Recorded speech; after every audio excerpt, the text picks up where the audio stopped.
ஸ்தோத்திரம். இயேசுவுக்கு கடனாளி ஊழியத்தினுடைய ஸ்தாபகரும் கிறிஸ்தவ குறும்படங்கள் மற்றும் திரை சித்திரங்கள் இயக்குனருமான அருமையான ஐயா ரமேஷ் அவர்கள் மிகவும் நமது தேசத்திலே கர்த்தரால் அருளப்பட்ட ஒரு பொக்கிஷமான ஒரு நபர். அவருடைய படைப்புகள் எல்லாம் பார்க்கும் பொழுது மிக அருமையாக இருக்கும், பிரமிக்கத்தக்கதாக. அவருடைய ஒவ்வொரு வரிகளும், அவர் எழுதக்கூடியதான ஒவ்வொரு கதை வசனங்களும் ரொம்ப ஆழ்ந்த சத்தியத்தை உடையவர்களாக.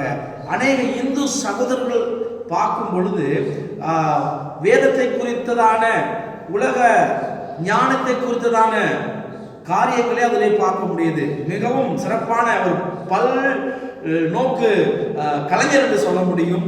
அவர் நம்முடைய தமிழகத்தில் அவர் செய்கிற ஊழியங்கள் மிகவும் சிறப்பானது.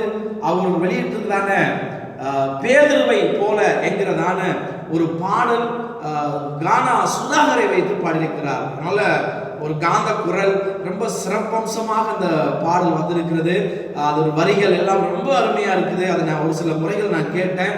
அதனால இன்னும் அவருடைய படைப்புகள் எல்லாம் நிறைய பேருக்கு நீங்க பகிர்ந்து கொள்ளுங்க. ஐயா அவர்கள் ஆகப்பெரிய பிரபலமான ஒரு ஊழியக்காரர். அவர் நிறைய இடத்துல பயன்படுத்தி கொண்டிருக்கிறார்கள்.